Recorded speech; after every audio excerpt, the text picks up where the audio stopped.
আসসালামু আলাইকুম। আশা করি আপনারা সবাই ভালো আছেন। চলো ভাই তবলিগে যাই চ্যানেলে আসার জন্য ধন্যবাদ।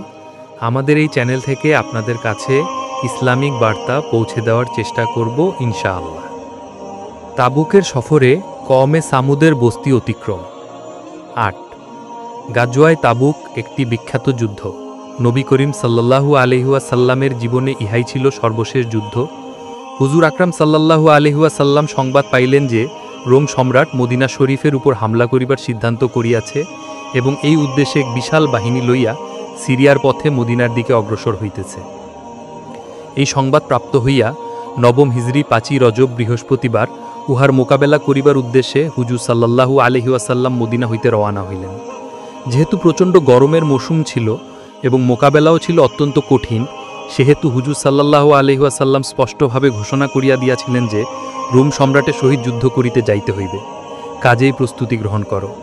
হুজুর আকরাম সাল্লাল্লাহু আলাইহি ওয়াসাল্লাম নিজেই যুদ্ধের জন্য চাঁদা উঠাইতে শুরু করিলেন। ইহাই সেই যুদ্ধ যাহাতে হজরত আবু বকর সিদ্দিক রাজিয়াল্লাহ ঘরের সমস্ত সামান লইয়া আসেন। তাহাকে যখন জিজ্ঞাসা করা হইল, আপনার পরিবার পরিজনের জন্য কি রাখিয়া আসিয়াছেন, উত্তরে তিনি বলিলেন, তাহাদের জন্য আল্লাহ ও তাহার রাসূলকে রাখিয়া আসিয়াছি। হজরত ওমর রাজিয়াল্লাহ ঘরে সম্পূর্ণ সামানের অর্ধেক লইয়া আসেন, যাহার বর্ণনা ৬ষ্ঠ অধ্যায়ের ৪র্থ নম্বর ঘটনায় আসতেছে। হজরত ওসমান গনি রাজিয়াল্লাহ সমগ্র বাহিনীর ১/৩ সম্পূর্ণ সামানের ব্যবস্থা করেন। এইভাবে প্রত্যেকেই নিজ নিজ সামর্থ্যের চাইতে বেশি আনিয়াছিলেন। এত সত্ত্বেও যেহেতু সার্বিকভাবে অভাব অনটন চলিতেছিল, সেহেতু ১০ ব্যক্তির ভাগে একটি করিয়া উট জুটিয়াছিল। তাহারা পালাক্রমে উহাতে আরোহণ করিতেন। এই জন্য ইহা জাইশুল উসরা বা অভাবগ্রস্ত বাহিনী নামেও প্রসিদ্ধ হইয়াছিল। এই যুদ্ধ অত্যন্ত কঠিন ছিল। একদিকে সফরও ছিল দূরের, মৌসুম ছিল প্রচণ্ড গরমের। অপরদিকে মদিনা শরীফে তখন খেজুর পাকার ভরা মৌসুম। বাগানের খেজুর সম্পূর্ণ পাকিয়া গিয়াছিল। খেজুরের ওপরই মদিনাবাসীদের জীবিকা নির্ভর করিত। আর সারা বছরের খাদ্যদ্রব্য সংগ্রহ করিবার ইহাই ছিল একমাত্র মৌসুম। এমত অবস্থায় মুসলমানদের জন্য ইহা অত্যন্ত কঠিন পরীক্ষার সময় ছিল। একদিকে আল্লাহর ভয় ও হুজুর সাল্লাল্লাহু আলাইহি ওয়াসাল্লামের নির্দেশ, যে কারণে যুদ্ধে না যাইয়া কোনো উপায় ছিল না। অন্যদিকে এত সব কঠিন সমস্যা, যাহার প্রতিটি ছিল এক একটি স্বতন্ত্র বাধা। বিশেষত সারা বছরের পরিশ্রমের ফসল পাকাপুক্ত খেজুরের বাগানসমূহ কোনো রক্ষণাবেক্ষণকারী ব্যতীত ছাড়িয়া যাওয়া কত যে কঠিন ছিল তাহা বলাই বাহুল্য। কিন্তু এই সব কিছু সত্ত্বেও আল্লাহর ভয় তাহাদের উপর প্রবল ছিল।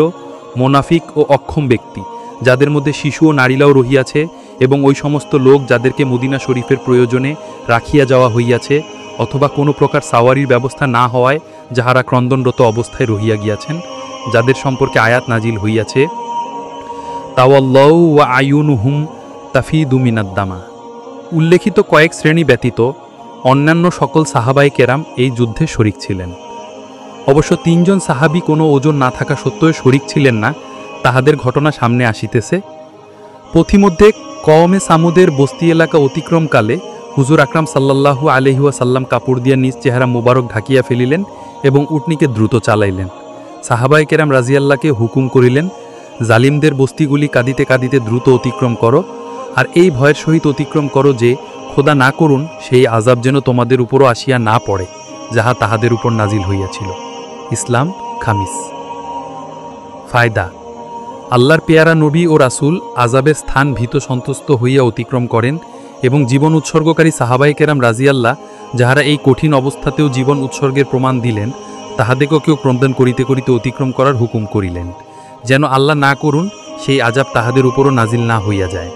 আর আমাদের অবস্থা হইল এই যে, কোনো এলাকায় ভূমিকম্প হইলে আমরা উহাকে ভ্রমণের ক্ষেত্র বানাইয়া লই এবং ধ্বংসাবশেষ পরিদর্শনের জন্য যাই।